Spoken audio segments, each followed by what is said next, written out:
Hello everyone, welcome back to S NEET. तो आज के वीडियो में अपन डिस्कस करेंगे नीट 2024 के रजिस्ट्रेशन से रिलेटेड इन्फॉर्मेशन के बारे में। इसके अलावा कट ऑफ के ऊपर कितना फर्क पड़ सकता है इस तरीके के डेटा से, उसके बारे में आराम से डिस्कस करेंगे। अच्छे से आपको समझाऊंगा, तो अगर वीडियो स्टार्ट किया है तो इसको एंड तक जरूर देखना।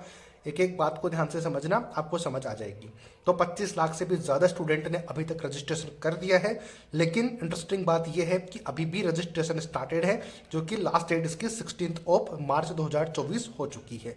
तो सारी बातें इस वीडियो में करेंगे कि किस तरीके से इसका फर्क पड़ेगा कट ऑफ के ऊपर, और क्या कट ऑफ हाई रहेगा या फिर क्या पॉसिबिलिटीज़ है, उसके बारे में बात करेंगे। उससे पहले सब्सक्राइब कर लेना चैनल को और लाइक कर देना वीडियो को, क्योंकि सब्सक्राइब करोगे तो हम आपको हर एक वो इन्फॉर्मेशन नीट से रिलेटेड आपके लिए अवेलेबल करवाते हैं, जो कि आपके लिए ज़रूरी होगी काउंसलिंग के टाइम पर भी और अभी नीट की प्रिपरेशन से रिलेटेड भी।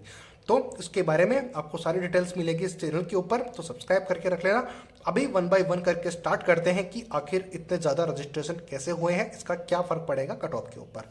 तो चलो स्टार्ट करते हैं। तो देखो, नीट में स्टूडेंट्स की बात करें तो नीट में साल दर साल स्टूडेंट्स का नंबर इंक्रीज ही हो रहा है, तो जिसकी वजह से हर साल गवर्नमेंट मेडिकल कॉलेजेस की जो कट ऑफ है वो हाई से हायर लेवल तक ये होती जा रही है।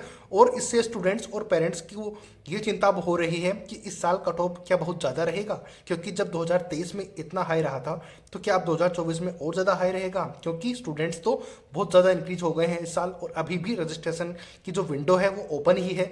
तो इससे और ज़्यादा टेंशन बढ़ जाती है पेरेंट्स की और स्टूडेंट्स की भी, जो कि प्रिपरेशन कर रहे हैं और अच्छे मार्क्स अभी भी टेस्ट या फिर किसी भी एग्जाम में वो लेके आ रहे हैं। तो उससे उनका कॉन्फिडेंस सेटल्ड हुआ होगा कि डेटास देख करके कि आखिर इतने ज़्यादा स्टूडेंट नीट के एग्जाम देने वाले हैं, लेकिन इससे ज़्यादा फर्क आपको नहीं पड़ना चाहिए।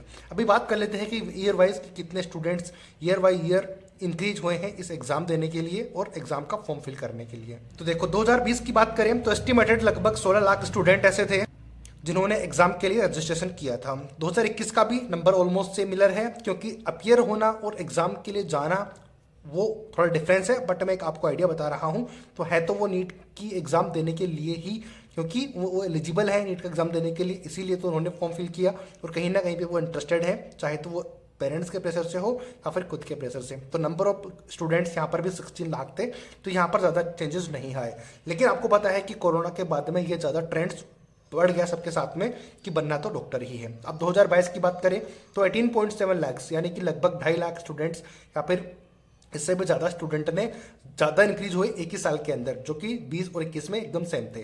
2023 की बात करें तो 18.7 लाख स्टूडेंट यहाँ पर भी रजिस्ट्रेशन उन्होंने करवाया था, क्योंकि एकदम से जंप आया था। लेकिन अब 2024 के लिए 25 लाख से ज़्यादा रजिस्ट्रेशन ऑलरेडी हो चुके हैं और अभी भी रजिस्ट्रेशन ओपन है। आज 10 मार्च हुई है, तो यानी कि आज डेट जो भी है आप देख लेना उसके अकॉर्डिंग। तो जिस डेट को आप ये वीडियो देख रहे हो उस डेट के बाद में भी अभी 16 मार्च से पहले पहले अगर देख रहे हो तो जितने डेज अभी बचे हुए हैं उसमें अभी काफ़ी ज़्यादा स्टूडेंट अप्लाई करने वाले हैं। तो लास्ट नंबर जो होगा वो हम आपके साथ जरूर शेयर करेंगे, लेकिन फिलहाल इस तरीके से नंबर्स इंक्रीज हुए हैं, यानी कि इसी 3 साल के अंदर 16 लाख से 25 लाख तो हो गए हैं, 26 लाख हो ही जाएंगे, यानी कि 10 लाख स्टूडेंट तो ईजिली इंक्रीज हो ही चुके हैं। अब बात करते हैं जो आपका मेन कंसर्न है कट ऑफ के बारे में। तो कट ऑफ के ऊपर डायरेक्ट जंप करने से पहले आपको पता होना चाहिए कि जो नीट एग्जाम है उससे एमबीबीएस में एडमिशन होती है, बीडीएस, आयुष और नर्सिंग कॉलेजेस में भी एडमिशन मिल सकता है। लेकिन क्या सारे स्टूडेंट एमबीबीएस करना चाहते हैं? लेकिन तो इसका ये मतलब नहीं, बिल्कुल भी नहीं है कि जो स्टूडेंट बीएससी नर्सिंग के एग्जाम में या फिर बीएससी नर्सिंग करने के लिए नीट का फॉर्म फिल कर रहा है, क्योंकि बहुत से कॉलेजेस में अभी ये अलाउ हो गया है कि नीट के बेसिस के ऊपर ही नर्सिंग में भी नर्सिंग कॉलेजेस में भी एडमिशन होंगे। तो इस वजह से स्टूडेंट ने फॉर्म फिल किया है, इस वजह से नंबर इंक्रीज हो रहे हैं, क्योंकि वो ऑप्शन एलिमिनेट हो गए हैं कि आप बीएससी नर्सिंग का अलग से एग्जाम दे दो, उससे आप बीएससी नर्सिंग में एडमिशन ले पाओगे। लेकिन इसका ये मतलब बिल्कुल भी नहीं है कि जो नीट का एग्जाम दे रहे हैं बीएससी की चाहत रखने वाले स्टूडेंट, उनको अगर एमबीबीएस सीट मिल जाती है तो वो डेफिनेटली एमबीबीएस का सीट ही लेंगे। आप में से बहुत से स्टूडेंट ऐसे होंगे जो सिर्फ और सिर्फ बीएससी नर्सिंग का कॉलेज लेना चाह रहे होंगे, लेकिन अगर उनको ऑफर मिलता है, यानी कि उनके मार्क्स इतने आ जाते हैं, क्योंकि प्रिपरेशन तो उनको कर ही रहे हैं, तो उनके लेवल का पेपर अगर आ जाता है, उनकी प्रिपरेशन के लेवल का पेपर आ जाता है, तो डेफिनेटली वो भी एमबीबीएस के लिए एलिजिबल होंगे। और एलिजिबल होंगे तो डेफिनेटली उनको अगर बीएससी नर्सिंग की जगह पे एमबीबीएस सीट अवेलेबल होगी तो डेफिनेटली उसी को लेंगे। बट इसका मतलब ये नहीं है कि सारे के सारे एमबीबीएस के लिए पार्टिसिपेट कर रहे हैं। तो बहुत से स्टूडेंट ऐसे होंगे, तो जितने 25 लाख स्टूडेंट हैं वो सारे के सारे आपके कॉम्पिटिटर नहीं है। 25 लाख स्टूडेंट में से मुश्किल से 2 से 3 लाख स्टूडेंट ऐसे हैं जो आपके रियल कॉम्पिटिटर हैं, जिनको अपना सिलेक्शन की प्रॉब्लम है या फिर सिलेक्शन के लिए टेंशन हो रही है।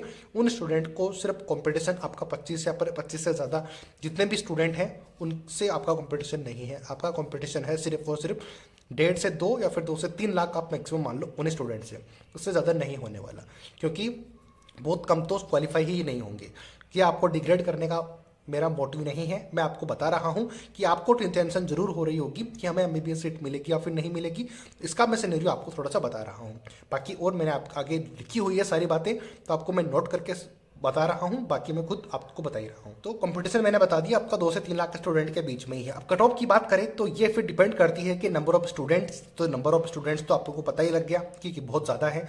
डिफिकल्टी लेवल ऑफ पेपर, तो पेपर का लेवल भी डिपेंड करता है और डिफिकल्टी लेवल सबके लिए अलग अलग हो सकता है। किसी के लिए बायो डिफिकल्ट हो सकती है, किसी के लिए केमिस्ट्री, तो किसी के लिए फिजिक्स। अगर उल्टा चले तो फिजिक्स अगर टफ आता है तो डेफिनेटली कट ऑफ वहाँ पर ड्रॉप हो जाएगी, और अगर फिजिक्स, जैसे कि मैंने बताया, फिजिक्स अगर टफ आती है तो कट ऑफ ड्रॉप हो जाएगी डायरेक्टली। केमिस्ट्री आता है तो उतनी ड्रॉप नहीं होगी, और बायोलॉजी अगर टफ आता है तो बायो सबके लिए टफ नहीं हो सकती, यानी कि बहुत से स्टूडेंट का फेवरेट सब्जेक्ट होता है। तो वो टफ इसी तरीके से बना सकते हैं कि आपका टाइम कंज्यूमिंग हो, और जो स्टूडेंट्स की अच्छी प्रैक्टिस है तो वो इजीली उसको क्रॉस कर देंगे, तो उससे कट ऑफ में ज़्यादा ड्रॉप आने के चांसेस नहीं है। अगर फिजिक्स टफ रहता है तो कट ऑफ ड्रॉप रहेगी, केमिस्ट्री है तो उससे थोड़ा कम ड्रॉप रहेगी, लेकिन फिजिक्स का अगर हार्ड है तो थोड़ी बहुत और कम ड्रॉप रहेगी। हालांकि सबसे ज़्यादा ड्रॉप फिजिक्स की वजह से हो सकता है। और नंबर ऑफ मेडिकल सीट्स, तो मेडिकल सीट्स की बात करें तो जितनी ज़्यादा मेडिकल सीट होगी कट ऑफ उतना लो रहने के चांसेज हैं, क्योंकि इस साल एमबीबीएस की सीट बढ़ने वाली है। कैसे बढ़ने वाली है वो मैं अलग से वीडियो बना के आपको अपडेट करूंगा, बट इसमें सिर्फ और सिर्फ अपनी कट ऑफ के ऊपर फोकस है, तो इसका फर्क डायरेक्ट कट ऑफ पर ही पड़ने वाला है। तो एमबीबीएस सीट्स इंक्रीज होंगी तो डेफिनेटली कट ऑफ के ऊपर फर्क पड़ेगा। कैसे पड़ेगा वो मैं कट ऑफ वाले वीडियो में, यानी कि नीट की काउंसलिंग के टाइम पर आपको सारा समझाता रहूंगा टाइम टू टाइम पे, इसलिए सब्सक्राइब करके रख लो। तो कट ऑफ नीट 2023 में जो रही थी वही या फिर उसके आसपास ही रहने वाली है, तो आप इसकी प्रिपरेशन को उसके आसपास ही रखो। तो जो आपकी प्रिपरेशन चल रही है फिलहाल, तो वही आप अपनी प्रिपरेशन कंटिन्यू रखो। जिस तरीके से आप एफर्ट्स लगा रहे हो वही एफर्ट लगाते रहो, ज़्यादा घबराने की जरूरत नहीं है। अब 2023 में कितने कट ऑफ रही थी वो भी मैं आपको बता देता हूँ। तो 2023 की कट ऑफ की बात करें तो कुछ इस तरीके से थी। जनरल या फिर ओपन कैटेगरी में 610, ईडब्ल्यूएस की 607, ओबीसी की 610, एससी की 480 और एसटी की 445 मार्क्स की कट ऑफ थी। अब आप जिस कैटेगरी से हो उसके अकॉर्डिंग देख लो, बाकी तो पेपर के बेसिस के ऊपर, नंबर ऑफ स्टूडेंट के बेसिस के ऊपर और पेपर का लेवल देखकर हम आपको डेफिनेटली नीट के बाद जब काउंसलिंग होगी तो सारी काउंसलिंग आपको हम इजीली करवाएंगे, जैसे कि पिछले साल करवाई थी उसी तरीके से। तो आप इस चैनल को सब्सक्राइब करके रख लो, हम आपको अपडेट करेंगे, बट ज़्यादा परेशान होने की जरूरत नहीं है, क्योंकि आपका टारगेट इस वीडियो को चलाने का यही था कि कट ऑफ के ऊपर क्या फ़र्क पड़ेगा। तो मैंने कट ऑफ के लिए आपको अच्छे से समझा दिया है किस तरीके से होगा, स्टूडेंट के बीच में कैसे कॉम्पिटिशन होगा वो भी मैंने आपको समझा दिया।